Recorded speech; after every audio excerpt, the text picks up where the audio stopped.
Hi, I'm Lars, and this is my land. In my land, I get to do pretty much whatever I want, and today I want to talk about Beatlemania and how it's ruining my life. Okay, it's not really, but things have made a drastic turn in my life since April 14th, which is obviously a national holiday in Lars land, as it is the day that I declared my Beatles fandom this year. Yes, this is my 4th video on the Beatles. Yes, I am obsessed. No, I do not plan on seeking help. This is my help. If you thought that Beatlemania was just a phenomenon in the 60s when the Beatles took over the entire world, oh god, you're so wrong. Welcome to Annoying Memos land. Beep, beep, beep, beep, beep, beep. In my land, I get to talk about whatever I want, which is mostly the Beatles and TV show commentary. I've been working on a video essay series on the TV show Lost for a long time now, and if I don't mention it in every single video, I will disappear into the ether.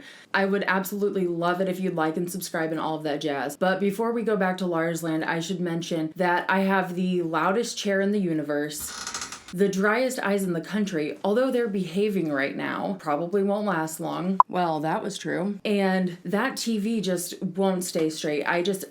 I would apologize, but it's going to happen again. Now let's go back to Lars land. Brought to you by adult acne and a genuine sunburn. This is how it went down. Every 6 months or so, I look up certain Beatles music videos. It's usually, Hey Jude, I Wanna Hold Your Hand, Twist and Shout. That's what I used to always look up. I don't know why. I would just like to see them, and then I would move on my way. It's probably something similar to watching old historic videos. I think that's more the way that I viewed it. Well, this year, I realized that Paul McCartney was left-handed, which is super obvious, but for some reason I never picked up on it. From that, I just kept watching all of their music videos and listening to their music. I would see these faces that they would make, little goofs that you would never see in a music video today, and it seems particularly remarkable that it's coming from the Beatles, this monumentous band, and they're able to make these jokes about themselves. I wanted to learn more about these guys who were cool with making jokes about themselves. So then I started watching the interviews, and then I started watching the documentaries, and then I started reading the interviews, and then I started reading the books, and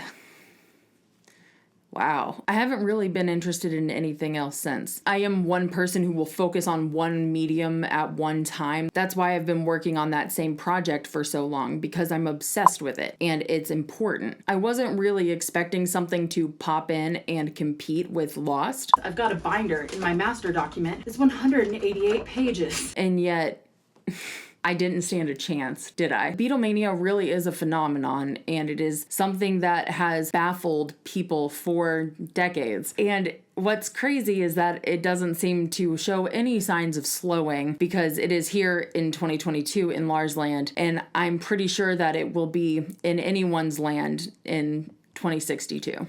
My personal Beatlemania came in so hard and fast that I felt compelled to make videos about it. By the way, what the hell? There are people watching these?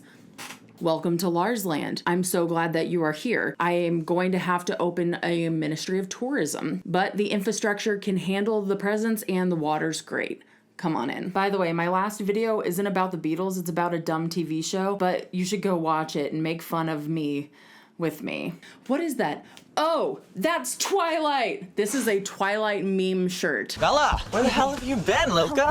I have no shame. You can't hurt me. It's my land. I own this bitch. That's not the only Twilight meme shirt that I own. Will you ever get to see them? I don't know. I guess you'll have to visit again. My first Beatles video was uploaded on June 16th. There are a lot of things I've learned since my first video, and there are definitely some things that I'm like, ooh, I don't necessarily agree with that anymore. It's wild how much you can learn about the Beatles in just a few weeks and realize, ooh, some of that stuff is not correct. But explaining those things in a more informed way is going to be for a different video, because I don't want to get eaten alive. If I could sum it up in 3 words, Beatlemania is forever. Outside of the actual music, the publication, the songs themselves. Think about things like the way that Ringo holds his drumsticks over, and people started doing that after him, and their influence with fashion, their influence with conversations surrounding peace, frank discussions around uncomfortable topics. Before the Beatles, it really was a different era. Elvis was big on the scene, but by the time our guys were getting into music, Liverpool was taken over with skiffle, which is kind of a makeshift band of country, trad jazz, and a little bit of rock and roll, makeshift instruments and things like that, started by Lonnie Donegan. Basically, if you wanted to make music but you didn't know how how to play, skiffle was the best place to start. And our guys didn't know how to play, and that's where they started. And while they were going up the ranks as the Quarrymen, big acts in the limelight were more doo-wop groups with a frontman and sidemen, or Elvis, things like that. No four equals. No four individual, completely different personalities, which was striking because we have these four guys, complete individuals dressing exactly the same. They also became dubbed the four-headed monster.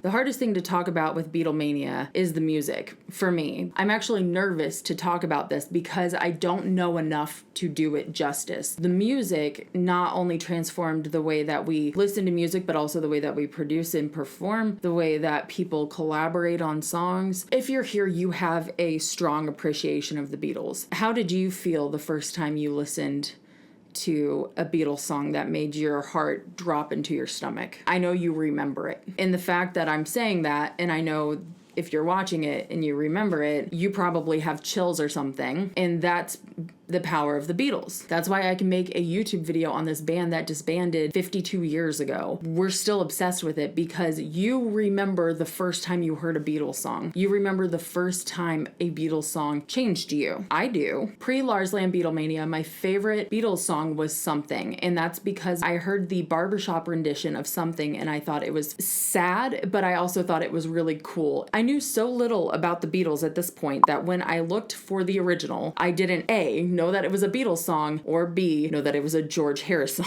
Now I don't have a favorite Beatles song. I just can't. I've been listening to Beatles for Sale constantly for like the last 3 weeks. I can't stop. Recently went back into Revolver and Rubber Soul for a little bit, and I listen to Sgt. Pepper probably every day. I feel like that's got to be kind of normal. I mean, what else am I supposed to listen to? I don't really have to put the musical influence of Beatles into words, but the best way I can put it is their music has influenced every single facet of contemporary music since they started publishing. It's indisputable. It's not an opinion. It's indisputable. There's a 1975 George Harrison interview where they ask him, what was it? What made you guys like this? George said that he thought it was karma. George was a very spiritual person. His beliefs basically boiled down to, we were supposed to. We were lucky we had some sort of credit in past life, and the reason why it hitched off so much is because the four of us were supposed to be together. I'll link the interview because there's no way I'm possibly explaining it well. And on top of the music, the boys were attractive, of course, but they were funny. Does the continuous living and working together impose any temperamental stress upon you? No, actually, it's quite lucky because we've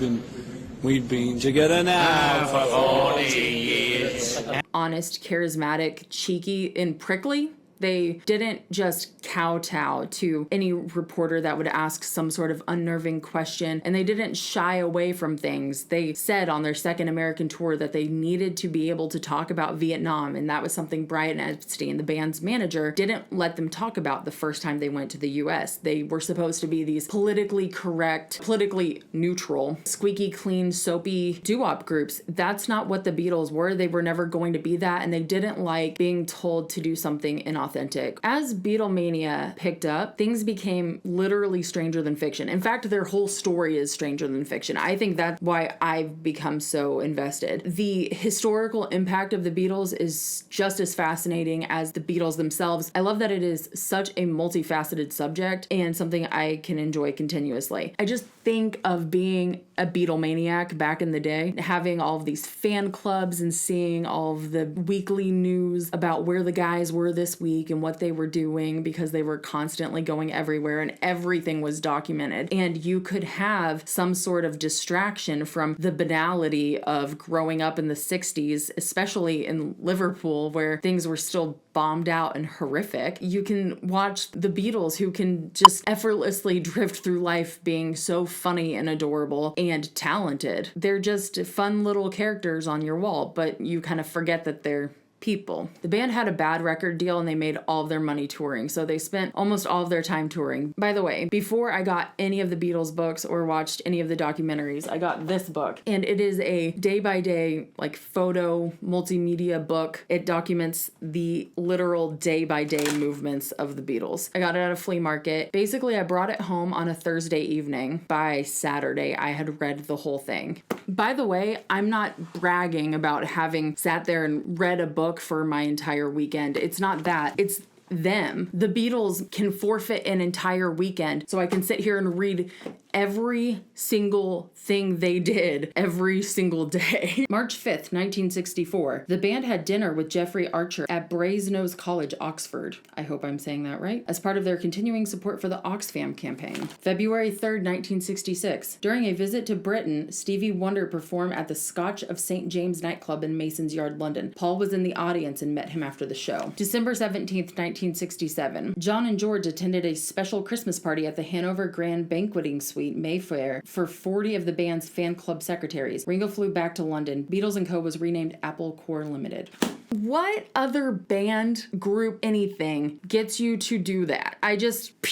You know, I can't judge the screaming girls. I'm over here doing this stuff as a 31-year-old ghost in a sheet wearing wayfarers. Like, I don't know what the hell I'm doing, and I'm obsessed. So while Beatlemania has absolutely taken over my life, I started looking into Beatlemania, probably in search for support because it's taken over everything. I looked up a few articles. I read that a lot of scientists, psychologists, therapists were trying to figure out what caused this mass hysteria, and there were a lot of fun little degrading ways of viewing girls who got excited about the Beatles. And while it is probably fun to meme on those people as if they haven't had enough and as if I can't fully relate, I found some quotes from Beatlemaniacs, and it just really sums up how I think the Beatles can make you feel. I felt all of these things at different times. It's fascinating that these things can still be so true now in 2022 as they were in the 60s and as they were in the early 2010s when this article was written by The Guardian. Linda Isle, who saw the Beatles at Shea Stadium, said, "It makes you feel like part of something larger. You're not by yourself. Individually, teenagers are isolated and worried and scared all the time of whether or not they're doing the right things or wearing the right clothes, but everybody liked the Beatles, so everybody was equal. It didn't matter what your clothes were or where your parents worked. We were all in it together." Jan Myers, a Londoner and a Beatlemaniac who's writing a story about her experience growing up as a Beatles fan, said, "I didn't smoke, I didn't drink. I was just obsessed. All I could think about was them." Bridget Kelly, a former Beatlemaniac, was talking about the rabid fans of One Direction, and she said, "People think they're silly, but they're not. Here in Lars land, we're not big on putting people down. We don't gatekeep, we don't gaslight or girl boss or any of that shit. If you scream and you piss your pants like all those girls did at all those Beatles concerts, fine. Shit. Do I look like I can come from a place of judgment right now? I want to say that I reject the assertion that Beatlemania is something only experienced by young girls. I have seen so many reactions from male fans who love the Beatles, that were so excited to see the Beatles. I think the Beatles apply to men, women, boys, girls, ghosts in sheets wearing wayfarers like me. Anyone who wants to listen to great music and have a good time can love the Beatles. And I gotta say, at the very beginning of my Beatlemania, I was scared and intimidated by the fandom. I would go into comment sections of interviews specifically with post-breakup John Lennon and George Harrison, and the fans would get in such crazy arguments with each other about things that the Beatles had said in different interviews. God, they contradict each other all the time because, you know, that's what happens when you're growing and you're changing and things are coming out over the course of 10 years, 20 years. Turns out people evolve and change. No shit. That doesn't matter to some of these fans. And the way that people would defend John Lennon specifically, no hate, like obviously. If I'm hating on the Beatles, your Beatles, I'm hating on my Beatles. I'm not hating John at all. The way that people would defend John Lennon specifically, like they knew him and they could say like, this is what he was thinking. This is what he was thinking. And you don't know anything. And it scared me. I immediately backed off going into comment sections for Beatles videos. I basically don't do it now. The other thing was I decided I wasn't going to watch any creator Beatles videos. There are a lot of passionate opinions regarding the Beatles, and I wanted to find them for my own. I didn't want to believe them or agree to them because I heard someone else say it. So that's why I went straight to the books. That passion isn't necessarily a bad thing. Seeing how reactive those comments were made me interested in learning more about John Lennon himself and maybe what caused those sort of reactions. So then the more I've learned about the Beatles, the more I've realized that I don't know anything about them. I know what they did and things that they said, and I know how they say that they felt, but I couldn't tell you John Lennon his intentions. I couldn't do any of that. I can only learn as much as I can. And the more that I've wanted to learn about these incredibly flawed, incredibly talented people, the more I've learned about myself. And that sounds so cheesy, but it is true. Ultimately, learning more and more about the Beatles is helping me understand the world that I'm in now, how I navigate my way around the world. I try not to do too much of what if John were alive.